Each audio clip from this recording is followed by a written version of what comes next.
Hello.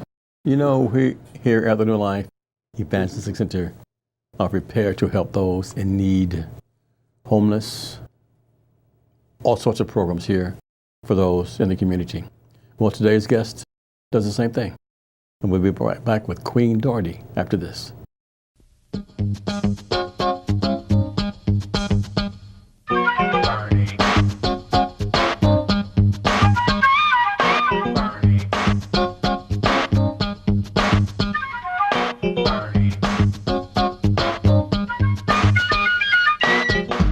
Well, welcome back. My guest is Queen Daugherty. Queen, how are you? Welcome. I'm fine, thank you. Ms. Daugherty, I should say. I'm sorry. That's fine. How's it going? It's going pretty, so far so good. Yes, yes. And you're representing, it's called the Center of Hope and Peace Yes. of Kinloch, Missouri. But you don't serve just Kinloch, but you serve across the areas. Yeah, the whole metropolitan area. Tell us, what's it about? It's about helping people better their lives and giving them hope and peace in their lives. Because right now it's so, especially today's time, it's so crazy. I hate to say the word crazy, but it's so crazy out here. Yeah, it is. And people don't have no hope anymore because jobs are hard to find and education. I mean, the schools are closing, and it's really sad right now. You know? I noticed in your mission statement it says the Center of Hope and Peace, 501c3, not-for-profit, established in 2014 following the unfortunate death of Michael Brown. Yes. Okay, and the immediate reaction that followed while the St. Louis community searched for answers, concerned citizens witnessed firsthand the civil unrest and the significant impact on the children of young adults in St. Louis. The Center of Hope and Peace was formed by the residents living in the surrounding areas, challenged by societal barriers. The organization provides alternative methods of violence, student achievement, and the overall quality of life. That's the mission, to improve the quality of life for families in high poverty areas. As in, we have a strong desire to bring about change in the community by striving to empower our youth and young adults. That's a very noble statement. Yes, thank you. So how are you doing? How are you going about reaching this youth? Well, how we reaching? We have an outreach of a person that's young and be out there. And he's about 20, and he knows a lot of other kids out here. And he goes and tells me the story about them, and I go and tell him, bring him in. And so we really start helping that family. The whole family. Well, not just that child, the mother, the father, all the kids in the family. The whole family at large. So that's what we do. You have different programs too. Tell us about some of the programs. We have a GED program. But that's what? GED? Yes, high set. That's what they call it now, high set. Yeah. We also have a clothing closet and a food pantry. Oh, wonderful. Okay. And we have a STEM program that Mr. Collier is working on now. William Collier. Yes. And we have a lot of programs. I can't think of all of them right now. Okay. But we have a lot of programs for the community. Well, if you need to refer to your statement, you may do so at any time. Yeah, because there's so much going on Yes. here, Yes. Already proven in short existence that our grassroots organization, who had a powerful impact on the community we serve by utilizing volunteers, mentors, and building relationships in the St. Louis County residents, we're creating substantial projects, sustainable projects that will have a positive effect on generations to come. Statement of needs challenges that were in 24,000 unrest highlighted existing circumstances that are too familiar in urban cities across the nation. So, and I see some of the volunteers here and the program description. The Center of Hope and Peace operates Monday through Saturday and located at 5650 Jones in Kinloch. Now, where is that exactly, 5650 Jones in Kinloch? That's right there off of Hanley Road. Okay. How I go, I usually go down Hanley to airport, and then I go down airport to Jefferson, and Jefferson take me right to that's called a street called Jefferson. Okay. Take me right to Kinloch. And but a lot of people usually go down.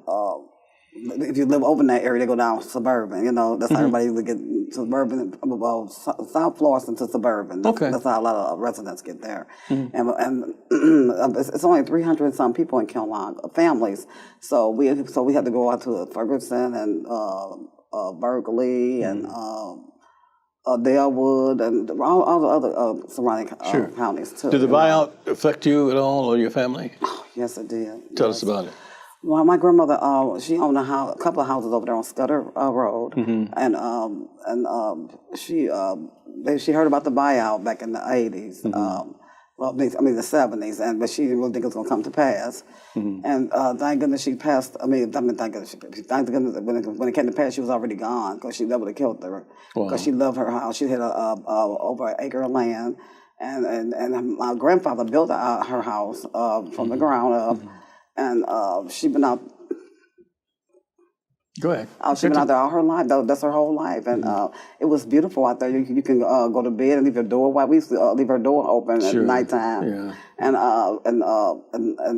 because it was so hot, we didn't have air conditioners back then, and to get air in the house, and we didn't have fans either. I don't remember that. That was back in the '60s. Yeah, and so it was so peaceful, and it was a beautiful place to live in Kenlock.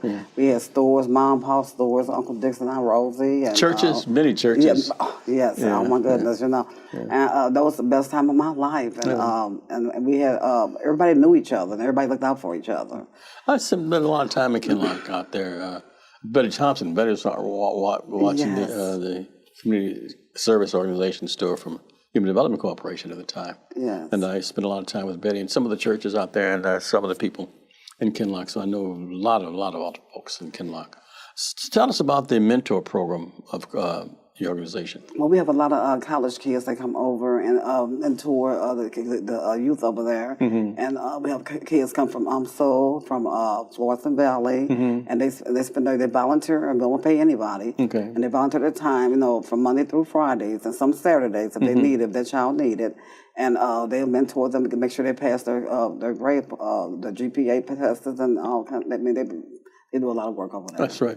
Yeah. A lot of folks talk about the young African American kids are wild and so forth, but there are more good ones than bad ones. Yes. And those who are coming over mentoring this program, it's apparently that's for the press, I think, should be focusing on. Yes. Not those who are doing wrong, but those who are doing good. I say the same thing every day. I look on TV and on Facebook and whatever, and I see all this violent stuff. Yeah. I said, what about all these good kids that's graduating and going through college? And we have some beautiful kids in our program. All the kids. My grandmother always says, there's no such thing as a bad child. Yeah. Mischievous, okay, but if you give that child something to do, they bored. Give them something to do and discipline. First of all, you gotta love them. That's all they want. All these kids wanted some love and some discipline. How can they reach you? They can reach me. I'm always there. If I'm not there, I'm sick. Other than that, I'm always there every day. Me and a young lady named Nikki, she's there with me all the time too. We got about 7 ladies that volunteer and about 3 men. And we got 10 volunteers. We always there, every day, So is the phone number or website or something they can reach? We have Center of Hope and Peace.Wix, and we have a Facebook page called Co-op of Kenlock. Okay. Could you, the Center for Hope and Peace.Wix, could you say it just a little bit slower so people get what you're saying? Okay. The Center of Hope and Peace. .Wix. .wix, Wix, okay. Yes. And how about the phone numbers? How many phone numbers? My phone number is area code 314-536-7712. That's 536-7712. Yes. We also have 517-8227. Yes, that's the center. That's open from 9 o'clock to 5 o'clock. You can reach the secretary, and she'll give me all my messages. That's Monday through Friday? Yes, Monday through Friday. Okay. And some Saturdays. Okay, and tell us about some food pantry. We have a lady that runs the food pantry named Nikki, and she's great. She's been working with us for 5 years also. And when you mentioned my mother, I call her Mother Betty Thompson, she was one of our great donors there. Right. She donated a lot. We have a lot of people that comes and bring a lot of food and clothing for our people. And we also have a safe house for ladies who have been abused and with their husbands or boyfriends or whatever. And we have a safe house for teenagers, also teenage young late girls. Oh wow! Really? From 17 to 20, and that's working out very, very well. They all get along, and they all live together in one house, and they all get along, and it's just been a beautiful thing to see them all work and get up and go to school, and we only have 2 ladies that have children that's there. And they both have 2 kids apiece, and we have 2 ladies that's pregnant that's there. And we just started. This is something that we just started this year. We've been doing it a little bit, but it's a great need. So we just started doing this in January of this year, and we love doing that. And I know that you and some of your family used to helped the New Life Evangelistic Center. Yes, Yeah. my Uncle Robert Daughtery, oh my God. That was his life. I mean, he was a veteran, and he served in the Vietnam War. Yeah. And when he came home, he was hurt from head to toe. And when he got out of that body cast, he immediately started helping the less fortunate. Mm-hmm. And I guess that's my brother. He worked for Herbert Hoover Boys and Girls Club. Mm-hmm. He's been doing this for the last 40 years, also, volunteering. And I've been doing this since I was 13. I used to be a candy striper at Normandy Hospital. Well, that's great. So Then Reverend Larry Rice know about you and Mr. Daugherty helping New Life Evangelistic Center. And in case you didn't know about the history of New Life Evangelistic Center, here's a book for you and your family. Thank you. That's from Reverend God Larry bless Rice you. personally to you. Thank you, Mr. Rice, and thank you for all the great work you all are doing too. I mean, oh my God, if we can get to y'all level, we can stop all this homelessness. I mean, this is really sad. You're all doing the same thing. Yes, Yeah. and we can work together, network together. Where I can send people to us, especially the ladies, because my compassion, I love all people, but especially ladies that's pregnant. Okay. We're here at the New Life Evangelistic Center with 2428 Woodson Road in Overland, Missouri. And my guest is Queen Daugherty, and she's running the program called, it's very similar to what we're doing here, and it's just helping people. It's called Center of Hope and Peace of Kinloch, Missouri. But we're at 2428 Woodson Road in Overland, Missouri, and Reverend Larry Rice has been here, not at this location, but doing these services for nearly 50 years, for over 48 years. But we need your help and we need your support just to continue those programs, because the same programs that were provided in New Life at 1411 Locust Street are now provided 2428 Woodson Road. But New Life doesn't receive any federal funds. They don't receive any state funds. They don't receive any United Way funds.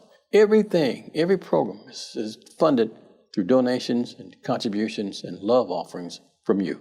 And you may help us through Post Office Box 473, St. Louis, Missouri, 63166, or online at www.newlifeevangelisticcenter, that's one word, newlifeevangelisticcenter.org. America Express, Visa card, Discover card.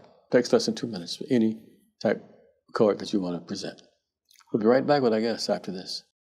Aren't you thankful for the Bernie Hayes Show and how it really deals with the issues?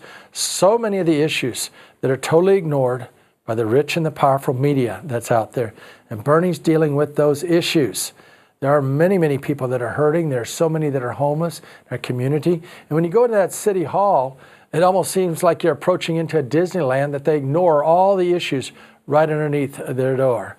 And they'll do more to try to promote, whether it's soccer stadiums or gentrification projects for the rich and powerful, than providing shelter for the hurting and the homeless. And many within that city hall actually fight against the homeless. And are doing everything they can to shut down programs for the homeless. It's all described in this book, Through the Fire. If you haven't gotten your copy of Through the Fire yet, please do it now. By sharing your gift of $10 or more, you not only help to keep the Bernie Hayes Show on the air, but you're directly helping the New Life Evangelistic Center to get back into the facility at 1411 Locust and help the homeless people as it moves out onto the streets among them. So you can send that special gift to the New Life Evangelistic Center at P.O. Box 473, St. Louis, Missouri, that's 63166. I thank God for Bernie and the Bernie Hayes Show and all the wonderful guests that he has on. But in order to make that possible, we need you to do your part. And that's why your gift is so very, very important at this time, because not only do we bring you the wholesome family programming through NLEC TV and community-issued programming, but also we're directly out there trying to help people that are hurting through the work of New Life Evangelistic Center. So again, your gift of $10 or more will not only make it possible for us to send you a copy of the book Through the Fire, if you'll simply request such when you make the gift, but you'll also know in your heart that you've made a big difference for good to allow New Life Evangelistic Center to continue to be there when people are hurting. Thank you, and may God bless you for caring and sharing. And welcome back. We have a different guest with us this hour from the same organization. His name is William Collier. Bill, welcome to this show. Thank you, Bernie. I would love to be. If he looks familiar to me, it's because you're the flute player at my church, right? Yeah. At Lane Tabernacle. Lane Tabernacle CME Church. I see you every Sunday morning. Yes, I've been playing the Lane for at least 8 years. I'll be darned. Time flies. But you're also affiliated with this wonderful organization. What's the name of it? The Center of Hope and Peace. Of Kinloch, Missouri. Yes. And you're the program director? I'm the program director. Oh, wow. You know, I see so many programs. You know, Ms. Daugherty was here earlier, and she was talking about so many different things. You have a clothing closet, chess program, summer program, STEM program, martial arts. You're involved with the STEM program more heavy, aren't you? Well, I All was of them, I really got my interest with the Center of Hope and Peace because I'm in education. I was a substitute teacher. And For public schools, St. Louis Public Schools? St. Charles School St. District. Charles District, okay. And when I met some of the kids we've been coming in contact with, and I thought it was a really good program to put in place, a STEM program for 6th, 7th, and 8th grades before they go to high school. Sure. In science, math, and technology. So we could start getting some engineers, some kids that's interested in becoming doctors, and some kids that learn programming and technologies. Because those are the fields where you make the most money.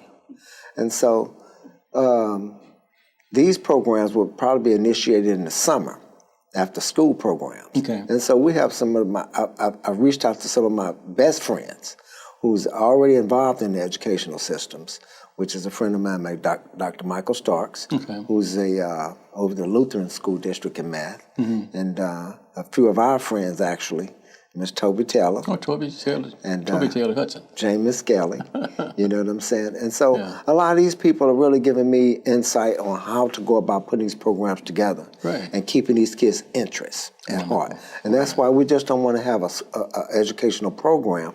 We want to have a program that's involving martial arts, teaching these kids discipline, so they'll, you know, have an ideal about not just how to defend themselves, but how to handle themselves in situations instead of becoming violent and overreacting in situations. And go ahead. And because a lot of these kids out there, they react and they get themselves in situations that they can't get out of because they don't know the consequences behind some of the things that they're doing. So our goal is not just to teach them about the education of science, the math, and the technologies. We want to teach them how to control themselves in a disciplinary situation where they come in contact with society, so we can tone down a lot of the stuff that's going on in our communities. So the martial arts component, is that one of the main attractions to the kids, or is the overall program attractive to them, more or less? The martial arts program would be part of the program itself, but it's to give them something else to do, to keep them their time, keep them occupied. Because a lot of times you can't just. I was told actually by Jamie, who teaches 8th grade. She said, "William, you're gonna have to get these kids something else to do besides just going to school." So she said, "You break it up, and we're gonna. Since I'm a musician, we're gonna add music. You know what I'm saying? Let them introduce them to beats and let them." Compose their own beats and music and things of that nature. And so, you know, take a break from the studies and give them a chance to really do something. So they'll want to be in the programs. And another aspect of the program, we're going to actually have the girls and the young guys in different settings, different classrooms. I thought that would be best, just on the strength that it's not discriminatory. No. It's just I think with the boys being in one classroom and the girls in another, I think they'll give them a chance to concentrate on what they need to be doing instead of being distracted. I see what you're saying. Yes. Certainly. That's wonderful. This is so good. What the outreach program? How do you reach these children? How do you recruit them? Well, a lot of the kids, like what Miss Daugherty was talking about, they come in contact with the kids in the community, with some of the kids that's already in the community that's having problems, and they're finding places that they want to gravitate to that can help them and take them off the streets. So a lot of times we have different organizations that's helping us bring in some of the kids, either churches or hospitals or the school system themselves. A lot of times I've talked to my buddy, Dr. Michael Starks, and a lot of times what they do, and which we'll be doing the same thing, a lot of kids that's having problems with certain studies in school, we reach out to those parents, then talk to those parents and ask them, we actually have your kids a part of our programs if they're not doing so well in their grades and things of this nature. And the one thing that we're trying to implement is this right here. We're trying to have college kids come in. We're not going to have older adults teaching these classes. Okay. Our goal is to have the college kids come in as honor students in the math and the science and the coding and technologies to come in and teach these kids, because we're kind of duplicating a program that's in Chicago and New York. Okay. They have a program whereas they have the kids come in and teach the kids.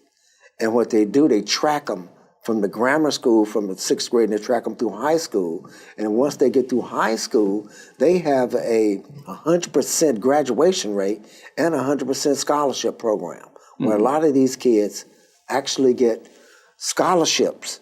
You know what I'm saying? They get their scholarships because they've been in this program for so long. I mean, being tracked in the program, they can actually, once they finish the programs, they find that by people being involved in the program with them and keeping track of what they're doing, we get better results that way. Okay, that's great. You know, there's so many, I see so many names down here too that are involved. Betty Thompson, you said, is senior advisor. And Reverend Robert Lloyd, director of mental health. Dedicated members, volunteers, and community members and pioneers. So how did you recruit Betty Thompson? How did you recruit Reverend Lloyd? Well, I actually knew about Betty Thompson over the years. Okay. And I met her a couple of times at some of the meetings we've had so far. And she was impressed with what we were doing. Well, she was over the Human Development Corporation in Kinloch at one time. Yes. Yeah. And see, like, I'm fairly new at some of the things that they were doing in the past. Yeah, sure. I'm trying to initiate some new programs. Okay. That's why she asked me to be the director of programs. Great. Because I'm trying to bring in some programs that are really... New blood. Yeah, we're trying to reach out to the community because right now we're losing a lot of our kids to violence and drugs and things of this nature. And and a lot of the kids, they need somebody they can talk to and feel comfortable talking to. That got experience in being in the city of St. Louis and know what the city is about and what they're really going to be up against growing up in these communities. So, and the mental health component, too, I want to come back and talk to you. But first of all, before we run out of time in this segment, how can they reach you and why should they reach you?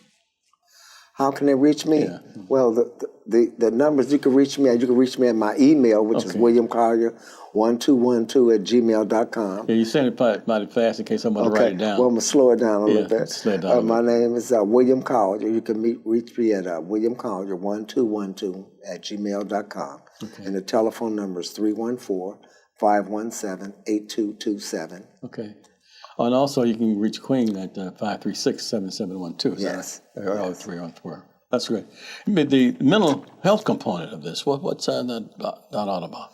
Well, Robert Lloyd. We actually run into kids out here and adults that's having psychological problems. Okay. And they've come up in a lot of homes where they've been put in this adoption system, and they go from home to home to home, and they have a lot of psychological things going on. Okay. I personally have talked to a lot of these kids personally myself since I've been in the program, and you've addressed that. And you really have to be a good listener, and I have a minor in psychology through Maryville. I graduated from Maryville University. We're running out of time. I'm sorry. Yeah, and.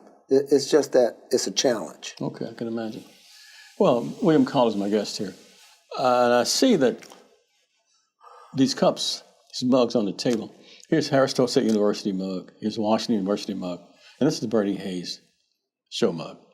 And Bill, I want to also present to you this book from Reverend Larry Rice. Thank you very much. He wants you to have that, and you and Miss Daugherty to have that. And he also wants you to have he wants viewers to have a Bernie Hayes show mug just to help us keep on the air here. And instead of me trying to tell you about it, why don't we go to Reverend Larry Rice and have him tell you about the book and the mug. Hello, I'm Larry Rice, Director of the New Life Evangelistic Center. I want to encourage you to get your Bernie Hayes mug. And in addition to sharing a very special gift of $25 or more so we can get back into 1411 Locust, I have a historical book that I want to add to the mug to enable you to get the complete history of what took place between 2012 and 2018 to shut down a church at 1411 Locust because its congregation were primarily homeless people. We're going to share both of these with you if you'll share your gift now so we can get back into the 1411 Locust building and help the hundreds and hundreds of people that are suffering at this time that literally have nowhere to go.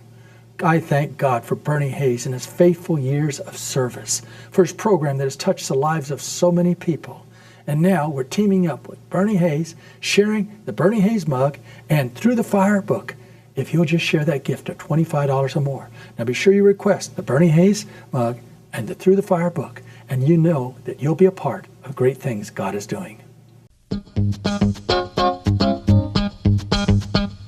We'll return, I guess, after this Black History moment. Again, we're doing Crispus Attucks, a former slave who was the first person killed in the Boston Massacre of 1770 and was the first martyr of the cause of American independence from Great Britain. During the American Revolution, some 5,000 black soldiers and sailors fought on the American side. After the Revolution, some slaves, particularly former soldiers, were freed and the northern states abolished slavery. But with the ratification of the Constitution of the United States in 1788, slavery became more firmly entrenched than ever in the South. The Constitution counted a slave as 3/5 of a person for purposes of taxation and representation in Congress, thus increasing the number of representatives from slave states, prohibited Congress from abolishing the African slave trade before 1808, and provided for the return of fugitive slaves to their owners. Crispus Attucks. Now you can take NLEC TV anywhere as you put the NLEC TV app on your iPhone or mobile device. NLEC TV is an innovative TV station that's on the cutting edge of community service. When you tune in to NLEC TV, you'll discover a television station that has been operated by previously homeless individuals who've received broadcast training through New Life Evangelistic Center's unique on-the-job training program. On NLEC TV, you'll discover wholesome family, community, renewable energy, and inspirational programming. Those needing energy assistance, food, clothing, or freedom from the cycle of homelessness will find that plus much more on NLEC TV. Now, you can receive NLEC TV by going to 24.2 on your television set or putting the NLEC TV app on your iPhone or mobile device. For further information, call 314-436-2424 or go to nlecstl.org. That's nlecstl.org. And welcome back. My guest is William Collier. We're talking about so many wonderful different things. Bill, what's the name of the organization you're with? The Center of Hope and Peace. And Hope and Peace. But also know you that are as a musician, and I know your daughter has something to do with basketball, right? Oh, yes. I'm very proud. My daughter is Clea Collier. She owns the St. Louis Surge basketball. Yes. And it's been around since 2011 when she took over the program. And I read about her recently in some local newspapers. But tell us about your band. I have a jazz, R&B, and blues band called Element. Element. Mm-hmm. And we'll be playing at Elmo's June 16th on Father's Day from 6 to 9. Okay. And it's off of Olive. Olive, where in Olive? Near Olive what? Olive Street Road? No, of Olive and Hanley in University City. Right, okay. And we'd like everybody to come out for that particular day because we're going to be, giving our props to all fathers, in the community. So, but we have a really good band. We have some of the best musicians. I know, I've heard you. In fact, you performed for us at Harris Stowe. Yes. Yeah. Okay, tell us about how they can reach you and you get more information, not only about this program, about the STEM program, about your band also. Well, you can actually reach me through my band at 314-703-3116. So we don't have that on the screen. What's it again? 314-703-3116. Okay, but also, what's your other phone number? We have another phone number for you also at 517-8227? Yes. 517-8227. Okay. 314-517. 8227. Okay, so that's for William Collier. Yes. Bill, I can't tell you how much I appreciate you and Miss Daughtery coming by. Oh, this has been a real pleasure. Anything we can do to help you, we certainly will. Because you're doing so many things, and we would appreciate it all. Thank you so much, William Collier. Thanks for having us. Please thank Miss Daughtery, Queen Daugherty, also for me. Yes. And we want to thank all of you for all the assistance and help that you've given to the New Life Evangelistic Center. You're not making a donation, you're making an offering, a love offering. And we certainly appreciate that you continue to do so. I'm Bernie Hayes. Have a great day, Reverend Larry Rice, and everybody here at New Life. Thanks you. Have a great day.